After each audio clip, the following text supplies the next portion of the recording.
Build a successful niche content creation system. A lot of people believe the mistaken idea that they have to produce content every single day. In their minds, the more content they have, the more Google will index and the more traffic they would get from search engines. Absolutely wrong. It depends on your niche. For example, if you are a publisher of an online newspaper, you have to publish at least once a day. Oftentimes, news is updated several times a day. But if your niche is fairly static, like, let's say, insurance, and you're not offering insurance news, then you should publish once a month at most. The key here is to prioritize quality over quantity. This is how you will dominate your niche. Focus your firepower on one amazing piece of content and spend the rest of your time promoting that awesome piece of content. That's how you build an empire. Again, it depends on your niche, but the takeaway here is quality over quantity. The shortcut. As you probably already know, if you come up with some weird ideas for what's hot in your niche, chances are you'll fall flat on your face. This is almost guaranteed. Unless you're absolutely sure that you have some sort of mental connection with your target audience members, chances are whatever ideas you think are hot are not all that hot to them. This is where reverse engineering comes in. Study your competitors and look at their most successful pieces of content. Look for content they have that has amazing levels of engagement. Start with those topics. Pay attention to those patterns and themes. Collect them, and then start with curation. Your first step must be curation. At this point, you really don't know what works and what doesn't work. At this point, all you know is your niche and your container for your niche. Accordingly, you should get the best pieces of content and populate it on your social media accounts. Market your accounts to try to get engagement for them. Pay attention to click patterns. Which pieces of content get a lot of clicks? Which pieces of content get a lot of engagement? Now, line these up and then see which pieces of content actually gets conversions. I'm talking about sales or mailing list opt-ins here. Once you have seen the results from your curated content, zero in on the specific types of content that generate a lot of the results that you're looking for. Load more successful curated content. Now that you know the theme or type of content that gets a lot of love from your audience members, get more of that stuff. See if the pattern holds. If this is the case, then you're onto something. You can then move on to the discussion below. However, if you notice that the new stuff isn't converting as the old stuff, then you need to keep looking for more patterns. It may well turn out that the initial success of certain niche content may be a fluke. Maybe it's some sort of statistical blip. Given enough time, you should be able to see key patterns as far as the type of content that generates the most engagement, conversions, or clicks.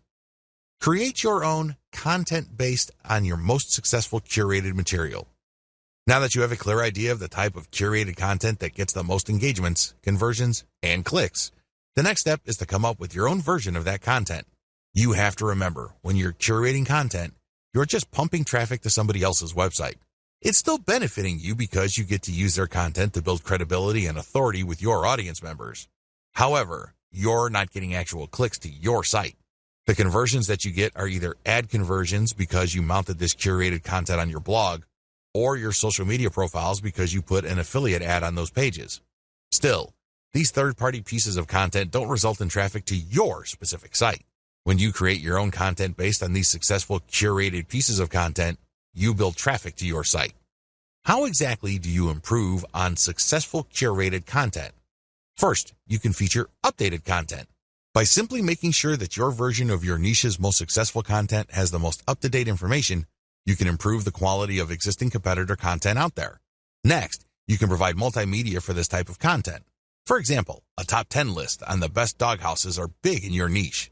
Instead of just a text list of key products and what's so awesome about them, show actual videos and pictures. Third, you can use long-form content. What if I told you that search engines actually reward longer pieces of content with more traffic than shorter pieces of content? This should be fairly easy to understand because the longer your content is, the more keywords it has, and the more this can trigger Google to send traffic that targets those keywords. Look at your competitors' most successful content and come up with longer versions of them. Fourth, you can simplify the most successful curated content you can find so that your audience members would find them easier to understand. This can involve diagrams, and this can also involve rewriting the materials in 8th grade English. Do what you have to do to make sure that this material is as accessible to your niche audience as possible. Finally, you can convert your competitors' most successful content into a video. This not only gives you access to YouTube, but it also makes your content more engaging on social media like Facebook, which can turbocharge your traffic results. Create multiple format adaptations of your content. Now that you have created your own content based on the best curated items you've used, the next step is to promote this content on all your social media accounts as well as on your mailing list. In addition to that, you should create multiple format adaptations of your content. For example, you have a blog post. Convert into questions, and then add snippets of content from that blog post along with a shortened link, and then share it on Twitter. Similarly, you can take the questions that your blog post talks about and create question and answer blocks. So basically there's one question, and then you copy and paste a significant answer, and then put original content at the bottom. You then post this on Quora.com. Third, you can create videos, infographics, or just share the plain link on Facebook. Fourth, you can create a video, as I have mentioned earlier, about your blog post and then share it on YouTube and Vimeo. Make sure you use your target keywords for your tags and categories. Finally, you can create an explanatory picture for your blog post and then share it on Pinterest. The picture, of course, links to the blog post. By creating multiple format adaptations of your content and heavily promoting them on your social media accounts, you drive niche targeted traffic from all over the internet to your website. Make sure each piece of content you produce promotes older pieces of content. When you create a new piece of content on your blog or website, create at least 3 links within it that links to older pieces of content you have published. Don't waste this opportunity. If you are able to drag anybody from the internet to view your content, try to turn that one visit into multiple page views. You do this by putting text to links as well as graphical links in your blog post. Again, the key here is to maximize dwell time.